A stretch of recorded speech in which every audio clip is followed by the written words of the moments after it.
ಕೇಂದ್ರ ಕೃಷಿ ಸಚಿವರಿಂದ ಭಾರಿ ಗೋಲ್ಮಾಲ್ ನಡೀತಾ ಅನ್ನೋ ಪ್ರಶ್ನೆ. ಸೌತೆಕಾಯಿ ಬೆಳೆಯಲು 99 ಲಕ್ಷ ಸಬ್ಸಿಡಿ ಪಡೆದ ಸಚಿವ. ಕೃಷಿ ಖಾತೆ ರಾಜ್ಯ ಸಚಿವ ಭಾಗೀರಥ ಚೌಧರಿ ವಿರುದ್ಧ ಈ ಗಂಭೀರ ಆರೋಪ ಕೇಳಿಬಂದಿದೆ. ತಮ್ಮದೇ ಸಚಿವಾಲಯದಿಂದ ಸಬ್ಸಿಡಿಯನ್ನ ಪಡೆದಿದ್ದಾರೆ ಸಚಿವ ಭಾಗೀರಥ. ಒಟ್ಟು 144 ಕೋಟಿಯ NHB ಯೋಜನೆಯಡಿ ಸಬ್ಸಿಡಿಯನ್ನ ಪಡ್ಕೊಂಡಿದ್ದಾರೆ ಅನ್ನೋದು ಗೊತ್ತಾಗ್ತಿದೆ.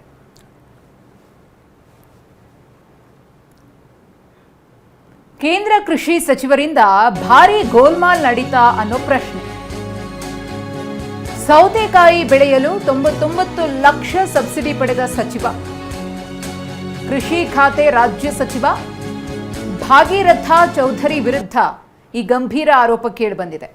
ತಮ್ಮದೇ ಸಚಿವಾಲಯದಿಂದ ಸಬ್ಸಿಡಿಯನ್ನ ಪಡೆದಿದ್ದಾರೆ ಸಚಿವ ಭಾಗೀರಥ. ಒಟ್ಟು 144 ಕೋಟಿಯ NHB ಯೋಜನೆಯಡಿ ಸಬ್ಸಿಡಿಯನ್ನ ಪಡ್ಕೊಂಡಿದ್ದಾರೆ ಅನ್ನೋದು ಗೊತ್ತಾಗ್ತಿದೆ.